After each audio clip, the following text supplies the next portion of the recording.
Hi, this is Sally and today I'm going to be showing you how to make an apple crumble. If you don't want to use flour and you want to have it as gluten-free, replace the flour with half-rolled oats and oat flour, and that makes a really nice crumble too. I've done that for my daughter who is allergic to gluten. That's just a quick heads up. So let's get on with it.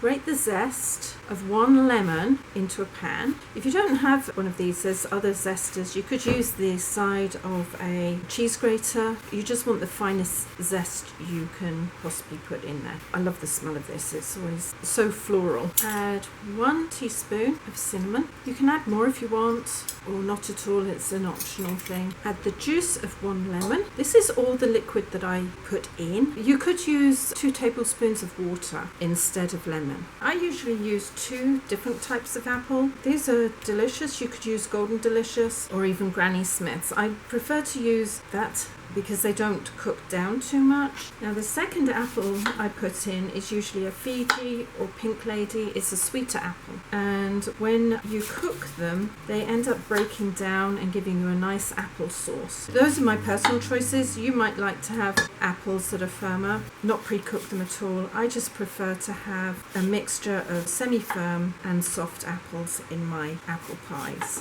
whether it's a crumble or a pie. I've got a mixture of sizes here. It should be about a pound of each type of apple. A pound is usually 3 large apples or 4 small apples, as a general rule.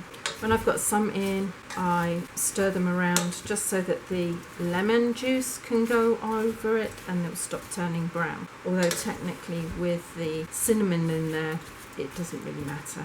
It smells gorgeous. Now the nice thing is you don't actually have to have uniform size of the apples. They can just be any size you want. This is slowly heating up. It's usually about 20 minutes of boiling. I'll let that do its thing. The leftovers I'm going to put on the gardener's compost. Nothing wasted. I just crunch it down. You can see that they're starting to break down as they're cooking. These seem to be holding their shape a little bit better than I want, so I'm going to give them another 5 minutes. They're coming on nicely. While this is slowly simmering down, I have put 175 grams of flour, which is 6 ounces. I've got 75 grams of brown sugar, which is 3 ounces. You could use white if you prefer, but I prefer brown. And to this I'm adding 75 grams of unsalted butter, which is 3 ounces to the mix. And now I'm going to mix it up. You rub all of this together, and I always lift it up and rub the mixture through my fingers and let it drop down. Just adds air into your pastry, in this case your crumble. You should have clean palms. You might have a little bit of a mess on there, but not too much. And this is how it should look. Nice and crumbly like breadcrumbs. Perfect.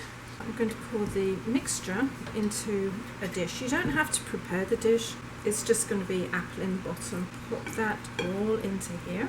I'm going to let it cool down just a little bit before I put the top on. And I've got the oven on 200 degrees centigrade, which is 400 degrees Fahrenheit, or if you're in the UK, gas mark 6. It's a moderately hot oven. And you can see some of it's already turned into mush. Not as much as I would have liked, but it's okay. I'm just going to let that cool down just a wee bit before I put the top on, so the top doesn't melt straight into it. Now all I'm going to do is spread this out over the top as evenly as I can. I found sometimes if I put it on when it's too hot, the crumble will kind of disappear into the apples, and it's a little bit difficult to get the top even.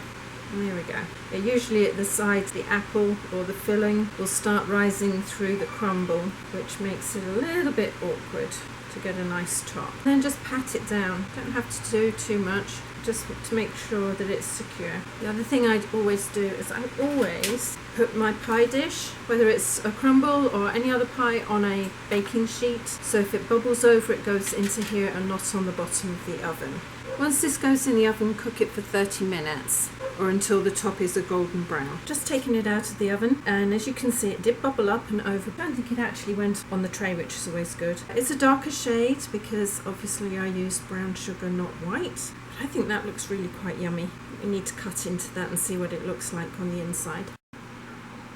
I'm going to taste this. I don't usually put ice cream on it, I usually have cream, but I thought I'd have a change today. The apples are tart because I put the lemon in, and the crumble is nice and sweet, so it's a really nice texture.